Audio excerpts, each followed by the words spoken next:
What's up, guys and skeptics? Welcome to another episode of Reason to Doubt, your source for all things skeptical. I'm your host, Jared. With me is I'm Jordan. I'm not Jared. I swear I know my name. With me is Jared. How's it going, Jared? It's going well. I do know who I am. I'm Jared. So, yeah. Today's very special episode, we have Adiel here, all the way from Kenya, and he's a fellow atheist over there. We thought it might be cool to see how atheism is viewed across the globe. So, how's it going, my friend? Everything is going well. Thanks for inviting me to your platform. It's a real pleasure talking to fellow atheists and skeptics around the world, and especially from the US. So yeah, I'm from Kenya. I think I'm the only one who doesn't have a J in the name. Yeah, that's true. So tell us about yourself. What's your story? So I practically was raised as one of Jehovah's Witnesses. So yeah, I came from that high control group. So was born and raised in until about it was I think 2019. That's when you see, as a Jehovah's Witness, I always had a question like, is this thing really the truth? Because they call themselves the truth. They claim to have the truth. So you always have that at the back of your mind. Is this really the truth? And you know, as you go preaching, you see how people are reacting to your message. And you're wondering, do I also have the same blind spots that I can see these people have? Because, for example, like one thing Jehovah's Witnesses have, they don't believe in the Trinity. So you see, I could see clearly from the Bible, like something like the Trinity, it's not real. Like, let's say Jesus asking, let's say when Jesus cried out, my God, why have you forsaken me? So you're trying to reason with someone, but they can't seem to get it. Sorry? It's like he was talking to himself. Yeah. So you see, I was wondering, do I also have these same cognitive biases or spots? And how do I really know this is the truth? So this was kind of always at the back of my mind. And then what happened was that I started getting interested to know, what do atheists actually believe? So that's what led me down the rabbit hole. I think I fell. What happened was I watched one video. It was a short series on YouTube called Messed Up Bible Stories. So they actually kind of make fun of Adam and Eve. So it led me curious. What do atheists actually believe? What would I say if I meet an atheist while preaching? So that led me down the rabbit hole. I found Dark Matter's videos. And you see, that time I still believed in the Bible. The Bible was my basis of truth. And Dark Matter quotes the Bible a lot. And I think I watched some of his videos. Most of them I could rebut with my Jehovah's Witness apologetics. But then I think when I reached the Noah's flood video, that kind of took me out, because there were a lot of things he raised, and I was like, yeah, these points are credible, but I can't rebut it. And you know, as a Jehovah's Witness, I believe that the flood actually happened. To them, it actually happened, and it was a global flood, not a local flood. So I remember thinking to myself, oh, was it that it was a local flood and all this? You know, you're trying to wrap your head around, trying to make it make sense. But then from there, I think I decided to see if there was a Jehovah's Witness who was a Jehovah's Witness, but now is currently an atheist. And I landed on Telltale's channel. That's he's a YouTuber. He covers cults and all that. So after finding Telltale's channel, I remember he talked about how he was a Jehovah's Witness, and he said that what gave him courage to research about the Jehovah's Witnesses was he read Deuteronomy 18:22, which says, if a person speaks in the name of the Lord, if a prophet speaks in the name of the Lord and that word does not come true, then you know that he was not sent by the Lord. He spoke presumptuously. So I think that kind of struck me, because I still believed in the Bible back then. But then I knew Jehovah's Witnesses had made a couple of false predictions about 1914. but they had tried to explain it out. But I said that now this was the Bible giving me authority to go and research my own religion, if you may. And one thing with Jehovah's Witnesses, they are so against apostates. That's people who've left the religion. They are literally told not to dare listen to them, not to dare watch anything. If you land on an apostate website accidentally as a Jehovah's Witness, you're supposed to click it off. Don't look at any material. Don't think about it. Which so that's always a good sign when someone's like, hey, don't listen to anyone who disagrees with us. That's always a good sign that they got the truth right there. Exactly. Yeah. And you see, the funny thing is, now that you brought that up, in Kenya, most people think Jehovah's Witnesses are devil worshippers. Some people think that. And this is because their pastors have told them not to listen to Jehovah's Witnesses, because they know Jehovah's Witnesses will raise some points, like let's say the Trinity, which when somebody looks at it, they won't be able to rebut it. So, and you see, it's the same thing. So that is kind of also what made me, I was thinking, yeah, these people use this technique to prevent people from listening to us. And we are also using the same technique to prevent us accessing message from the so-called apostates. So I think now that gave me courage to be able to look at now what they would call apostate material from people who'd left. You see, for me, when I was watching Telltale's channel, he wasn't really an apostate because he's an atheist. They kind of frame it such that apostates are people who know God, but they are deliberately trying to mislead you. So I decided, let me watch. And I remember deciding to read this. During a previous episode, you see, the thing is, I always had episodes when I was trying to see, is this really the truth? But then you try to enter into apostate material, but then you feel, okay, I can't do this anymore. So during previous episode, I had learned about a person who left the governing body. This is the highest level you can reach as a Jehovah's Witness. They're the guys who make the rules. Basically, they have a direct communication to God because they decide the policies and everything. So he left and wrote a book called Crisis of Conscience. And I decided now I can read this book. So I went, searched through the internet, got the book, and started reading. That was a mistake. Yeah. Yeah, surely it was a mistake, because slowly by slowly, I remember reading and learning things, and I was like, wait, these things actually happened. And you see, most Jehovah's Witnesses don't know some of the historical things that the organization taught, and some of the things they taught and what they believed back then. So this book actually dives deep into it. And I remember after reading, I was like, okay, now it's like my whole foundation had crumbled. I didn't know where to begin. Back then I still kind of believed in the Bible, but now I was at a place where I know Jehovah's Witnesses is not the true religion. So where do I go from here? It was kind of having the rug pulled from underneath your feet. So I remember now from there, I was like, okay, since as a Jehovah's Witness, I had also read the Bible cover to cover, I decided, let me now, and I had some questions. And I think during this process, as I'm reading about the Jehovah's Witnesses, some questions that I had they start coming back to my mind. I'm like, yeah, and I remember this part in the Bible. Is this really the God that, you thought God is a God of love? But there's some passages I remembered, like, let's say, okay, I can't remember exactly where, but like the Bible does say that, let's say if you are to rape a virgin, you'd only pay 50 shekels to the father and marry her. So then it's totally fine.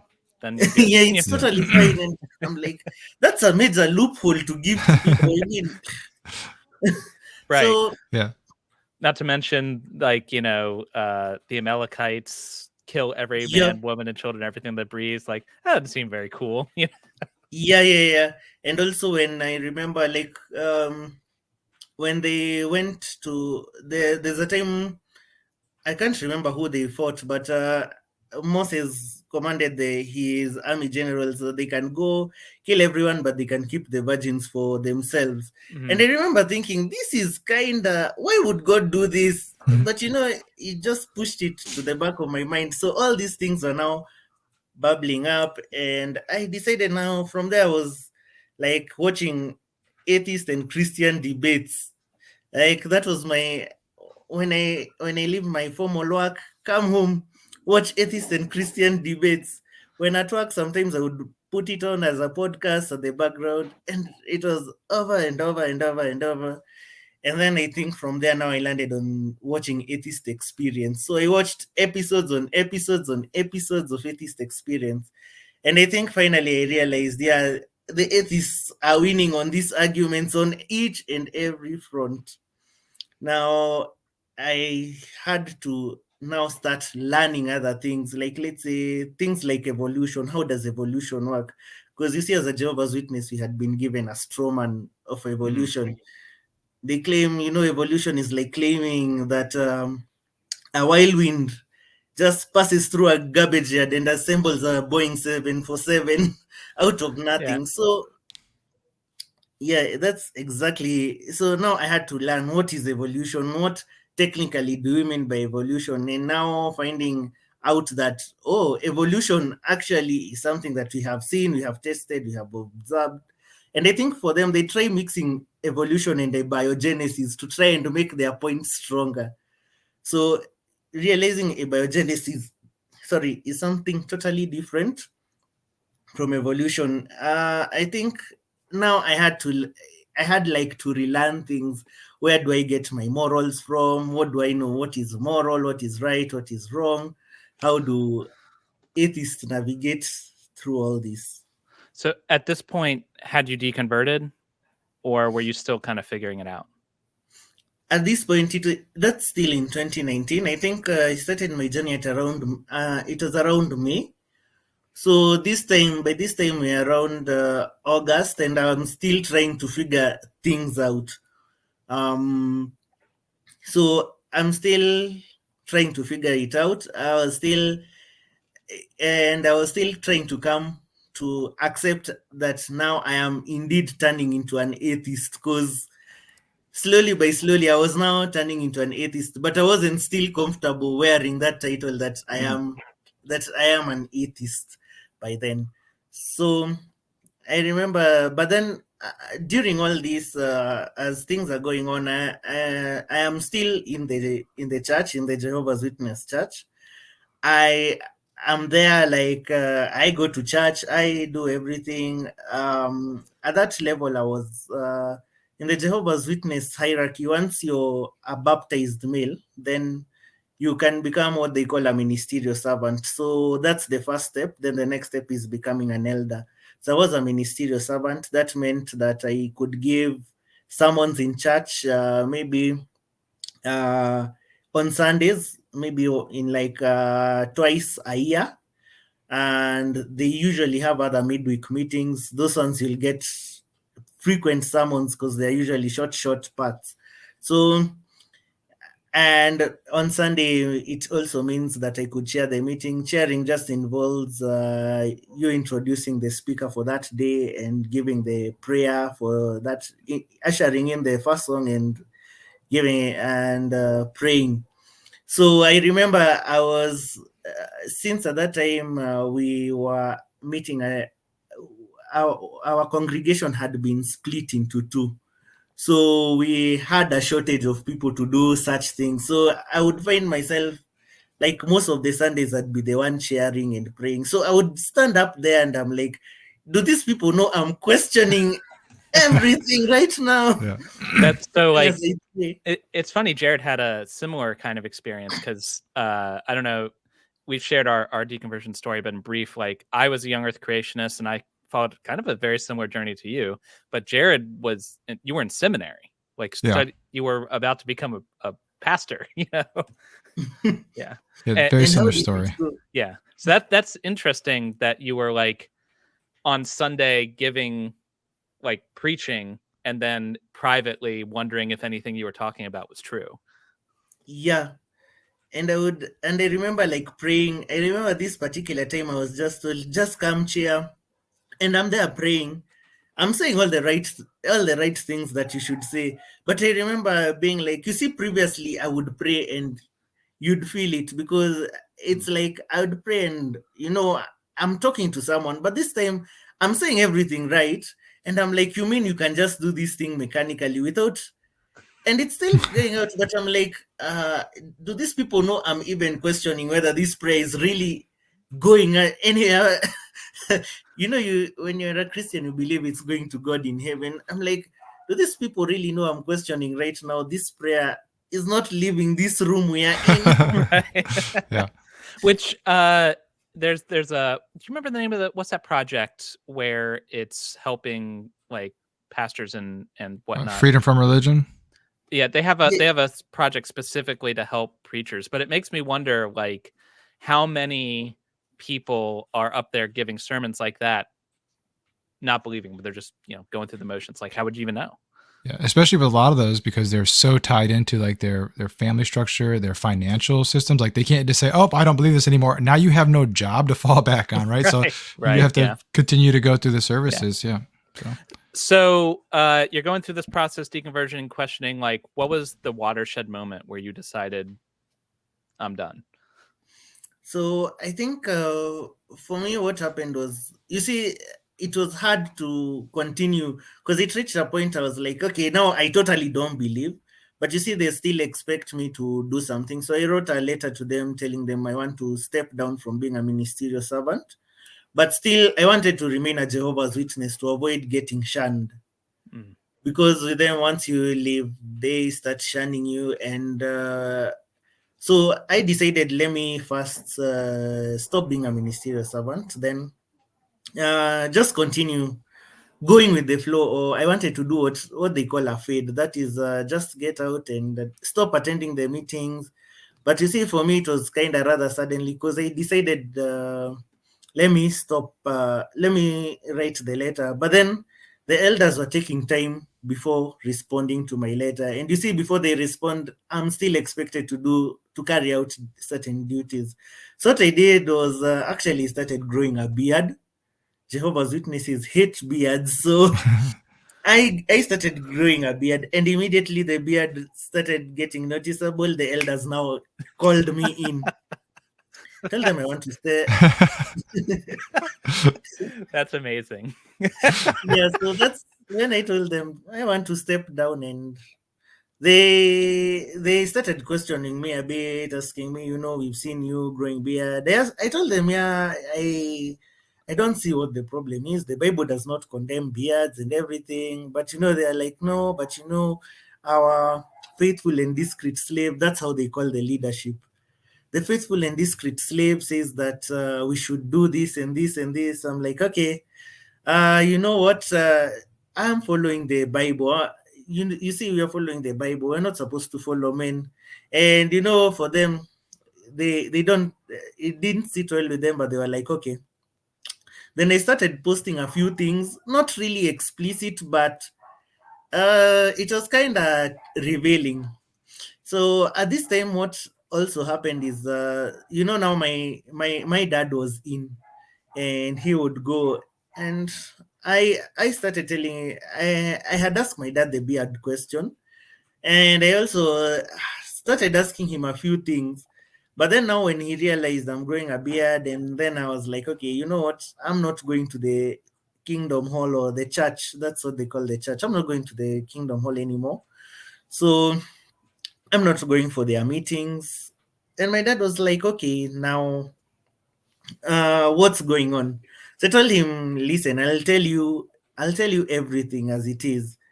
So I told him everything from A to Z. And I think what really scared him was that he learned that I had read apostate material. As I told you, they are really afraid. So he quickly, now seeing that I'm in spiritual danger, went to the elders and told them about it. So the elders quickly now summoned me, because apostasy is a big thing. They called me in for a judicial hearing. A judicial hearing in the Jehovah's Witness. So I'll sit down with 3 elders.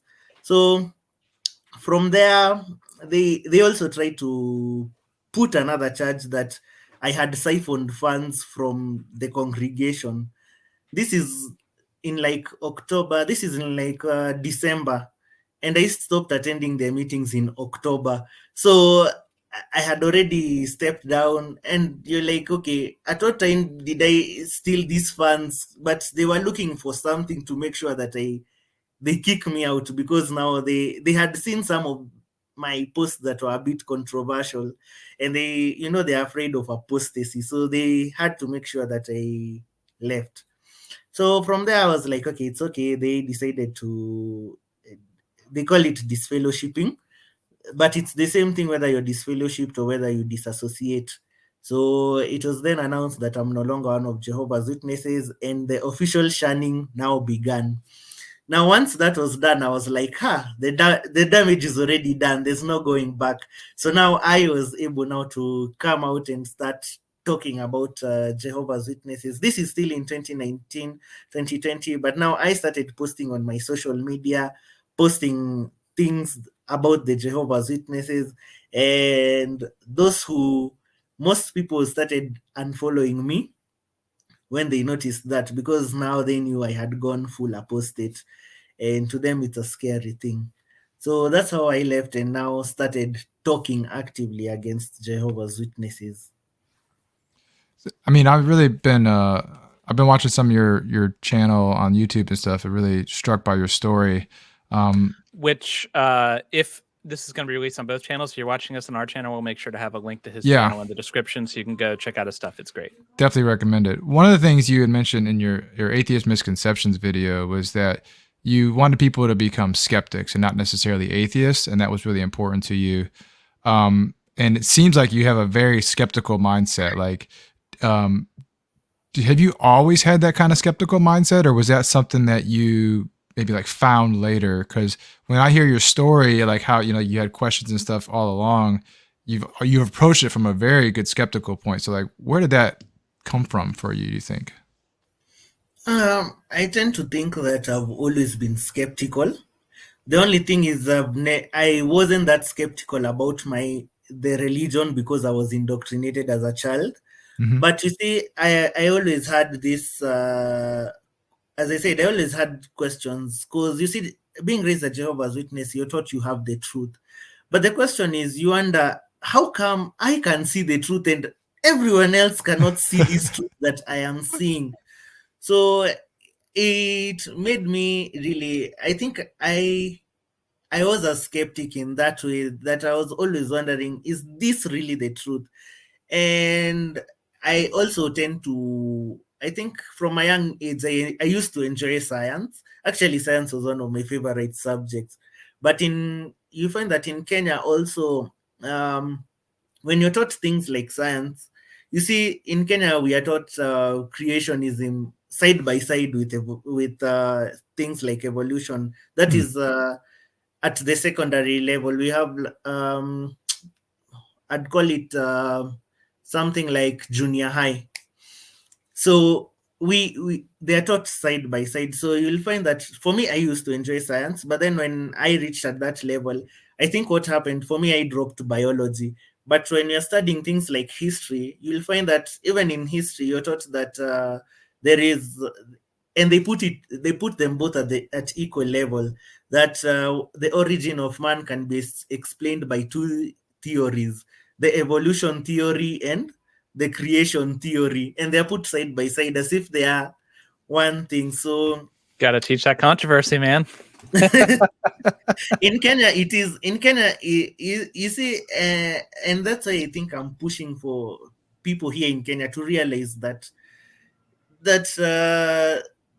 one, like, evolution is credible, and how things are taught. You find that in Kenya, people ask exactly those questions that I hear, like, okay, if we came from monkeys, why are there still monkeys? And that shows that clearly this person does not understand this concept. And that's where I also was. So, yeah, but I think to answer your question, I've always been skeptical. Yeah, that's really important to us too. And I think it's something that the term skeptic, I think it's scary for a lot of religious people, because I think it's synonymous in their mind with atheist, but all it just means is somebody's like questioning, right? Someone who just wants the truth, and shouldn't we all want the truth, you know? It also, what you said resonated with, like, how is it that I'm the only one who can see the truth? Like, aren't I so lucky that I happen to be born into the true religion, you know? Yeah. What are the odds? So once you deconverted, and I guess more broadly, how is atheism viewed in your country? Like, how are atheists treated there? So in Kenya, there aren't that many atheists.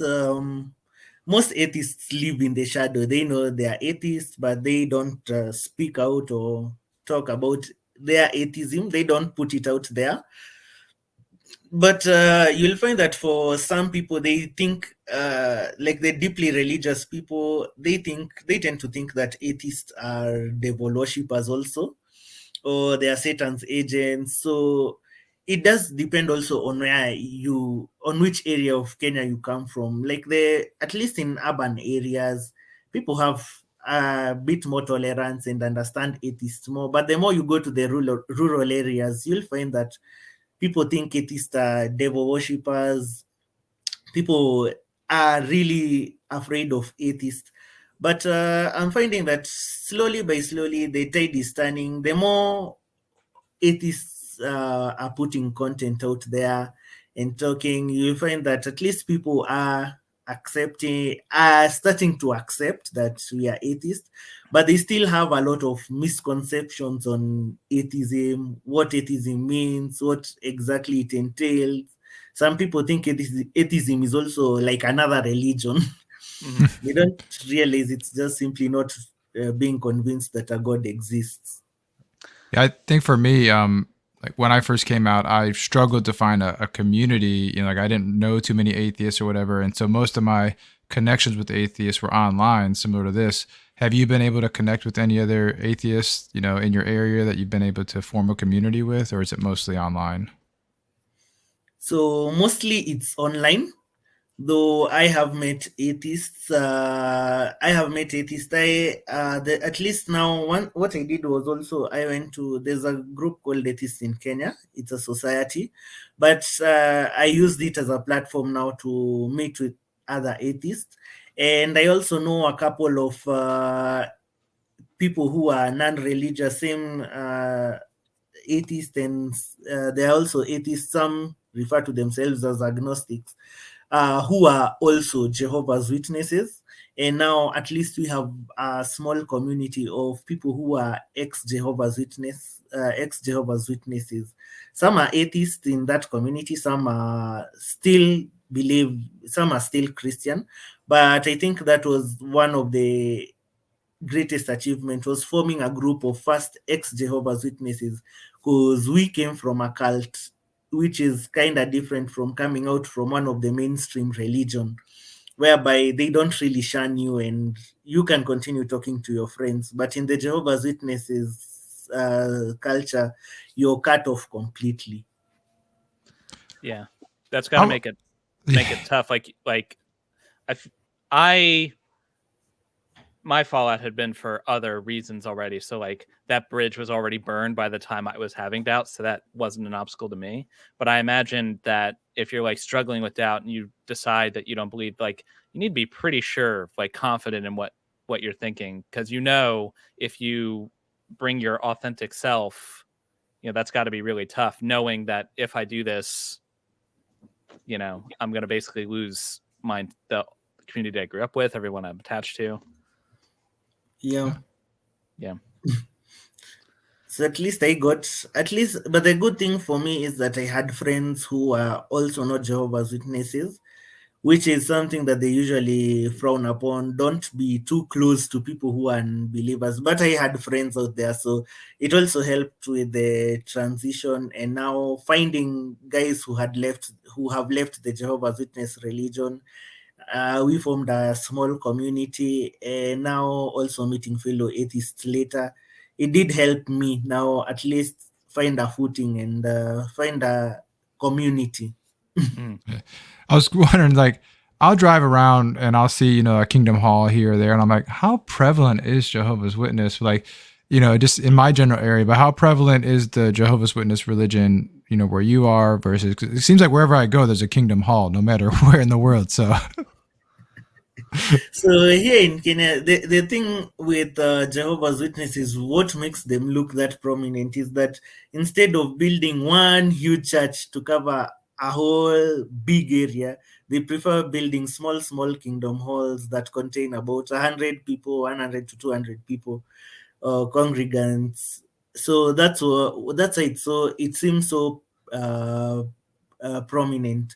But in Nairobi, I know they were about the last time they had a convention, an international convention, and the region was in Nairobi. They were about 33,000 in attendance. Wow. That's 33,000. So they do have a presence, and you see the fact that they go preaching also makes them look so prominent. But worldwide, their membership, I think, is about 8.5 million. And it's always struck me too. I think, is it Jehovah's Witness, like there's a limit on how many people actually get into heaven? Like, so like, it's kind of always struck me like there's only like 250,000 are going to make it. So I guess, how do you know you're the one? So for them, they have this, you can call it a two-tier Christianity. So they believe that 144,000 people will get into heaven. So they are going to heaven to rule as kings and priests. The majority of mankind and the rest of the Jehovah's Witnesses will be here on earth. So for them, they will be down here on earth. They will be the subjects of those who are ruling from heaven. So I guess you're just lucky if you're one of the 140-some thousand. Yeah. I guess. You gotta roll the dice. Go ahead. No, I was just saying their leadership all believe that they are made up of those few 144,000 who will go to heaven. Yeah, got to climb to the top, I guess. I thought it was really interesting. I've been going through some of your videos, answering questions you receive, and it was fascinating to me that like this video could have been made anywhere in the world. Like the exact same objections, the whirlwinds assembling a airplane one, get that all the time. Probably the single most common objection I get or question or whatever is they'll say, well, you're an atheist because you just want to sin. Like, that's why you're an atheist, because you don't want to be held accountable. Which it's like, well, I don't believe sin is real. So, so what would you say, like, if you introduce yourself as an atheist in Kenya, like, what is the response you usually get? So I think the first thing people are like, are you serious? Are you real? I mean, you don't believe in God. You don't believe in God. You don't believe. Okay. Do you believe in anything? Is there anything you believe in? What do you believe in? Because I think to them, they feel like once you remove God, there's such a huge hole you've removed. So, okay, what do you believe in? How can you not believe in God? But how can you not believe in God? There is a God. There should be a God. How can you say you don't believe in God? I think that's the most typical reaction. Then now guys start asking questions. Okay, what do you believe in? Okay, I think what do you believe in is the next question that they usually, what do you believe in? And hence is usually like, I believe in many other things, just not a God. But I believe in many other things. I believe in people should get educated. I believe in human rights. There's so many other things I believe in. There's only one thing that you believe in and I don't believe in. That's a God. From there, it's free game. Yes, it's because once you become an atheist, you're obviously a nihilist too, where nothing matters anymore, obviously. Right? So, yeah. That's another one that's extremely popular here. Is like, well, if you don't think that, like, because if you're an atheist, you think when you die, that's it, it's over. So like nothing matters. In 1,000 years, it's not going to matter. Like, well, yeah, in 1,000 years, but like. It matters right now, Yeah, it does matter right now. We are still alive, provided we are still here. It does matter. what we do and everything else. So yeah, I think people tend to think that once you'll sink into nihilism or nihilism, I don't know how you pronounce it. So they tend to think that you'll sink deep into that and be like, okay, nothing really matters after, or like now you'll find somebody asking you, okay, so why don't you just go kill someone? Like it doesn't matter if there is no God, you can kill someone and it will be okay. And I was just thinking, like, that's literally exactly where my mind went, because yeah, they're like, well, what's stopping you from killing someone? It's like, well, I don't want to. Like, why would you want to? yeah, exactly. Yeah. It's whenever someone asks me that, or I've heard a variant where it's like, well, if I was an atheist, I would just go like rob a bank or, do whatever awful thing. It's like, is literally the only thing that's stopping you from being a horrible person is thinking that there's someone watching. Like, that's not great. Like, it seems to me you should not rob banks or kill people because it's the right thing to do, Yeah. Yeah. And sorry? No, go ahead. I think Jared was saying something. No, I was just laughing at that. Yeah. And I think and the funny thing is, I think I kind of get where some of them are coming from, because I also was once there. Like, you're thinking, if I didn't believe God is real, why would I stop from doing some of these things? But then you realize, okay, I'm actually a good human being. I'm not a shitty person. Exactly. Yeah. Yeah. I think when you get down to it, and if you can get into a discussion, you tend to agree a lot more than you disagree. Like, we may not agree that God told us to kill, but we both agree you shouldn't kill people, you shouldn't hurt people, you shouldn't lie. Like there's all kinds of common ground, Yeah. Yeah. One of the things that struck me about your story was you talked about after you deconverted, you started to look at other aspects of your life. So you started looking at morality and things like that. Was there anything that surprised you when you were kind of doing that internal, search and like finding truth? Like, what do you believe now? I think for me, so there's some things that now I had to let go of, and some things I had to change. Because you see, I had been brought up as a Jehovah's Witness with the Jehovah's Witness view of morality. Like now, I had now to think. Let's say if I get to a situation where I need a blood transfusion, why would you see? For them, they as a Jehovah's Witness, I couldn't get a blood transfusion for whatever reason. So now I'm like, yeah, I think I like my life, and if that's what's gonna save it, I'll need to get a blood transfusion. The other thing, things like, I think a big one for me was letting go, or starting to build my mind around things, because I can say I was a homophobe, where it was, because this year as a Jehovah's Witness, you're told that this is wrong. Marriage is between a man and a woman. They're very homophobic, and I think if you have seen any of the ex Jehovah's Witness who cover their aspect on homophobia, it's really intense. Now, the worst part is that in Kenya, homophobia is so real. People are really homophobic in Kenya.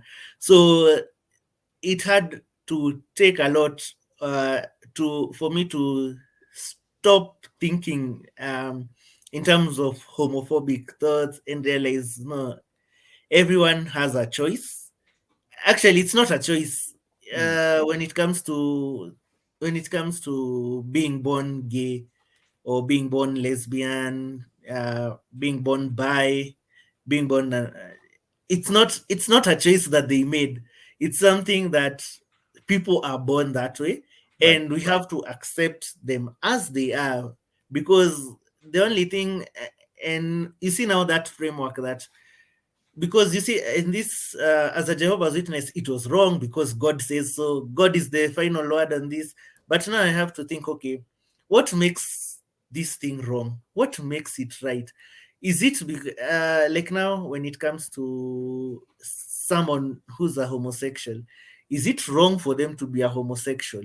What exactly is making it wrong? If I was to say it's wrong, what exactly is making it wrong? And when I come from that point, you realize, okay, there's nothing wrong with your with your sexual orientation. Sorry, there's nothing wrong with your sexual orientation.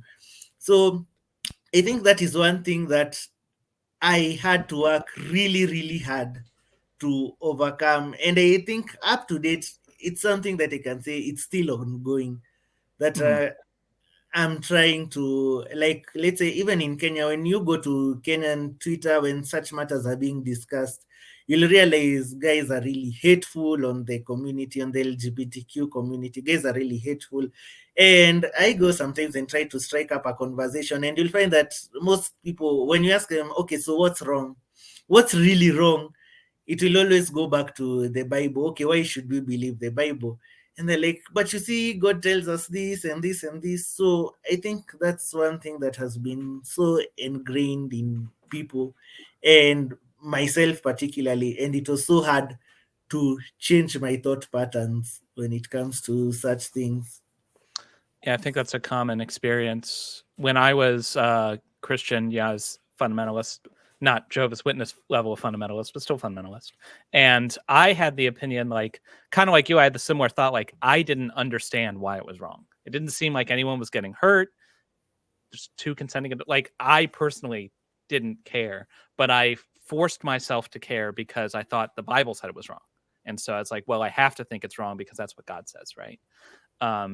So it was very freeing for me to take that restraint off, and then I can just like look at the harm that's being done. And if there's no harm, it's no problem. My probably struggle was with transphobia, because that was another big part of my biblical upbringing, even though the Bible says literally nothing about it, whatever. So, but like, so when I deconverted, sort of same thing. I was kind of going through all of my different beliefs, and that was one of them. And I was like struggling because like I had this built up feeling, but there's nothing backing it up. And then one day, just like a light switch turned on. I was like, oh wait, hold on, that's none of my business. Okay. Yeah. Yeah.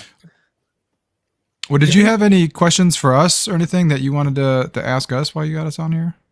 Yeah. Okay, just knowing what's the experience like there now from your local area.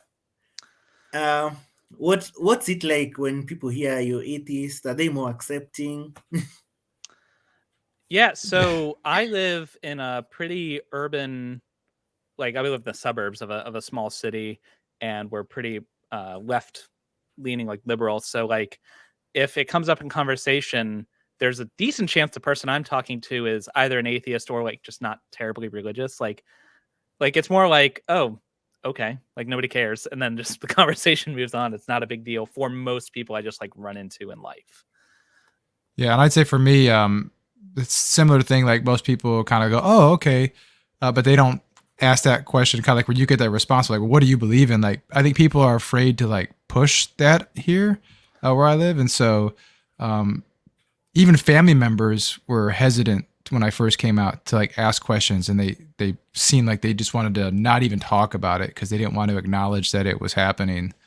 So I was fortunate in that most of my family, we didn't coordinate it or anything. It just we all kind of deconverted all at the same time, just kind of independently of each other. Like, I don't know. I looked around one year and it's like, we're all atheists now. Like we didn't, I don't know how that happened. So I was pretty fortunate there. Now I will say, I know other people who live in more conservative areas of the country, and their experience is very different, much more similar to yours. I know a couple atheists who live in like Louisiana, and that's a very conservative Christian area. And so when they share that they're an atheist, if they do, because they don't want to be, ostracized, they get the same thing. Like, how do you not believe in a God? What's keeping you moral? But look at the trees. What about babies? Yeah. And I know too, like I have family that live in more conservative areas. So like if I go visit them or if I'm in those areas, I just try to avoid the topic because I don't really want to get into a long debate or an argument about it, right? I'd rather just, we're humans, let's enjoy each other's company and not talk about this. So yeah, I tend to not bring it up, not because like I'm afraid to talk about it or anything like that. It's just like I know it makes people uncomfortable sometimes, and like I don't want to force the conversation a way to make someone feel like they're uncomfortable. Because if I'm with you, it's probably because I want to be around you, and that's way more important to me than what you do on Sunday. As long as you're not hurting anybody, whatever. Yeah. And did any one of you experience family members shunning them, or? So I probably would have if I hadn't been recently divorced. So my marriage fell apart, and that caused not like official shunning. It was just kind of like everyone was like, "Oh, you're divorced," and stop speaking to me. So I think had I deconverted before I divorced, I think I would have gotten a similar response. I think it would have been sort of maybe not shunning, like we're never going to speak to you, but more we're going to speak to you with the specific purpose of saving your soul, and then not associating with you really otherwise. That's my guess. But like I said, having gone through a divorce, they'd already destroyed the bridge already. So yeah. Yeah, I didn't experience any shunning. I still in communication with my family. There are members of my family who I have not openly said that I'm an atheist to because I'm afraid of what the repercussions might be. I don't know if I would be shunned, but I think that they would maybe stop communicating with me or communicate with me in a much different manner. And I just don't want to disappoint them. That's the biggest thing. It's like I would rather we don't have to talk about it. Like, you keep believing what you want to believe, and as long as I don't disappoint you, that's fine. So yeah. I think we're both pretty fortunate to live in the time and place that we do, because not that long ago in the States we would have had a very different experience. So I think we kind of lucked out in that way. Our journey was a lot less hard than it could have been. Yeah, and I think too, like not coming from a very strict religion like Jehovah's Witness, where like shunning is like kind of built into the religion, so to speak, to help protect the congregation and the that's not really part of what I grew up in. So my church, they didn't have like an official mechanism because it wasn't like as top down directed as the Jehovah's Witnesses are.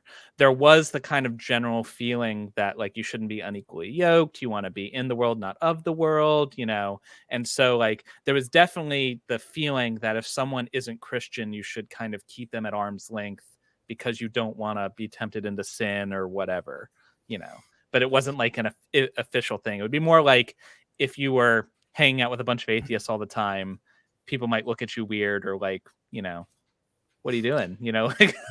Which that always surprised me too, because that's very antithetical to like what Jesus would have done. Like Jesus would been like trying to hang out with the atheists and like right. That's a great point. Like and your point with the beer too. Like it seems like they add a lot to the Bible, but if you just look at particularly the New Testament, Jesus was hanging out with prostitutes, tax collectors, so yeah, it seems like if they really wanted to follow the example of the person they say they're following, they'd act a lot differently. And that's not true for all Christians. There's Christianity is a huge tapestry. Honestly, I think for me, the more liberal, like progressive Christianity resonates at least, and I'm not Christian, so maybe I'm just suppressing the truth and unrighteousness, but it resonates a lot more. So I don't know if you can hear my son yelling in the background. Sorry about that. Resonates to me a lot more as like authentic to the message of Christ, which was, well, first and foremost, the world's going to end, so repent. But also, you should love your neighbor. Like that was like a big deal to him. Yeah. I think, okay, personally, what I usually say is that with the Bible, I think you can take any stand and you can find a scripture to defend it. Yeah, that's true. Like especially if you want to contrast the Old Testament God to the New Testament God, who seem like very different gods. That was actually the early Christian heresy. I can't remember the name of it, but that there were two gods in the New Gnosticism. When was it a feature of Gnosticism? I don't remember. I think it was a variant of Gnosticism. Anyway. Yeah, that's a good point. That the Bible being such a big book written over so many years by so many different perspectives, basically any stance you want, you can find a verse in there somewhere. and defend it. Yeah. So go ahead. Sorry. Nope, yeah. Go ahead. No.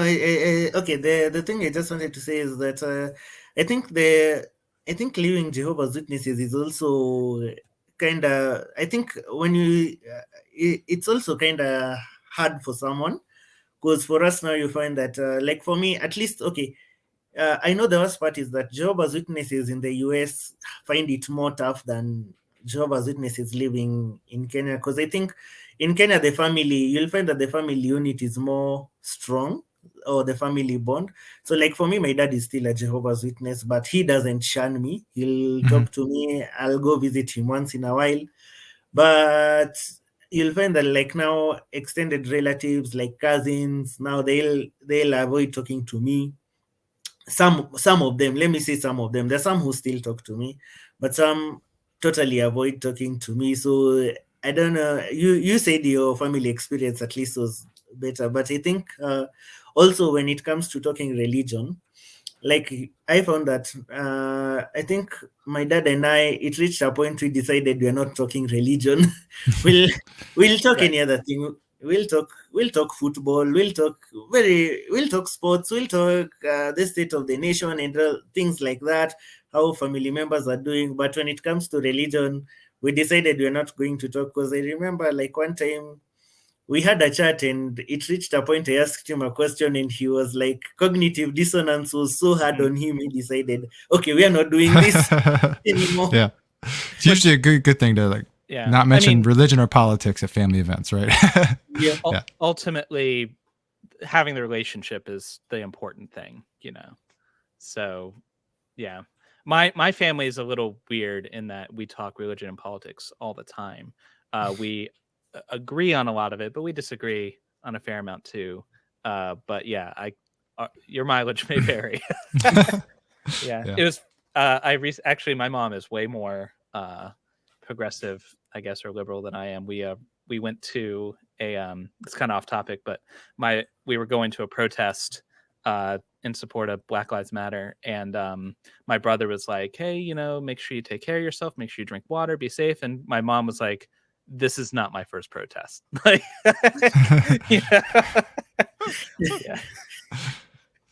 yeah. Well, I think you answered all the questions I had. It was super interesting hearing about your experience. It was, and I said this before, but it's really fascinating, even though you're in a very different culture, in a very different context, just how similar like the experiences are, the questions, which really shows, I think, that the kind of questions and that inquisitive nature is like just a human thing. It's not a American or Kenyan or any other kind of cultural thing. It's like a human experience, something that unites everybody. I think from this, I'm taking away the skepticism should be a universal experience that everybody can enjoy. Yes. Do you want to tell us, for the viewers on our channel, what you got going on coming up, what they should look out for on your channel? So I think the next post I'm working on currently, I want to make a post on morality, because I know that's something that I really get asked a lot. So it will be a short post on morality, on how, as an atheist and as a humanist, where do we get our morality from, and is it a better grounding than the religious grounding on morality?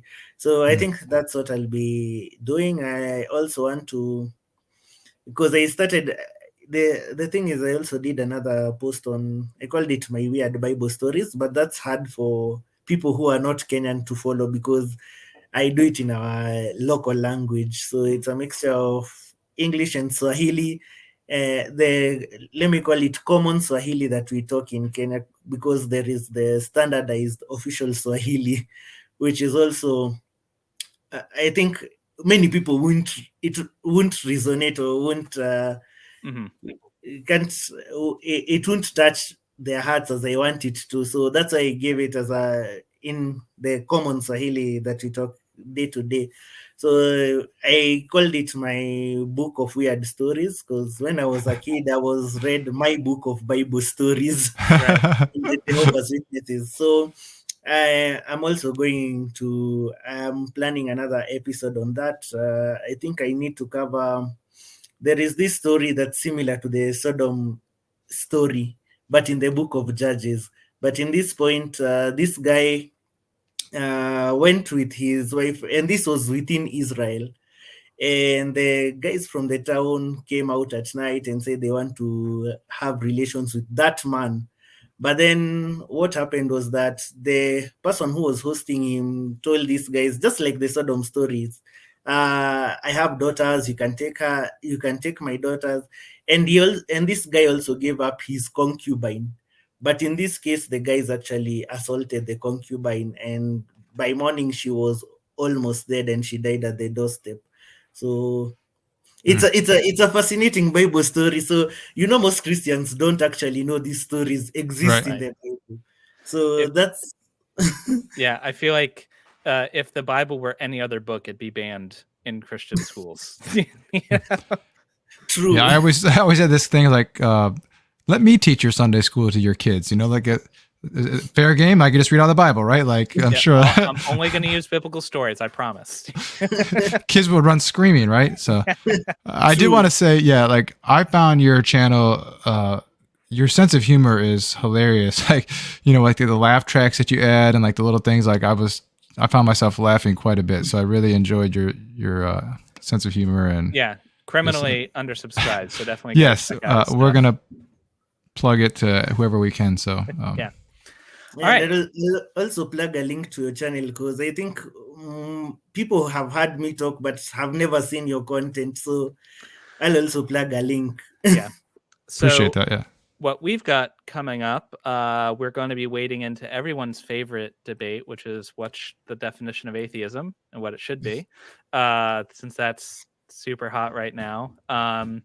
And I'm going to be going on vacation. I'm going to go to on my honeymoon 3 years later because of COVID. So Jared's going to be running solo for a little bit.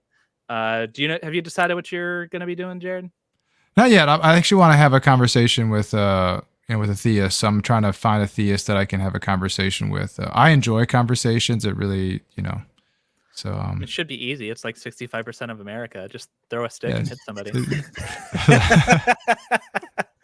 Or we can get a Kenyan Atheist also. There you go. That'd be great. Cool. Yeah, that'd actually be really neat. Awesome. All right. Well, thanks a lot for coming. It was a great time, and hopefully we'll have you on again some point in the future. Thanks a lot. I've also enjoyed the discussion. Until then, enjoy the rest of your day. I know your time. You're still enjoying the rest of your day. Yeah, you guys you're about to fall asleep. Yeah. Right. Yeah. Awesome. Well, until next time, remember, you've always got reason to doubt. Peace out.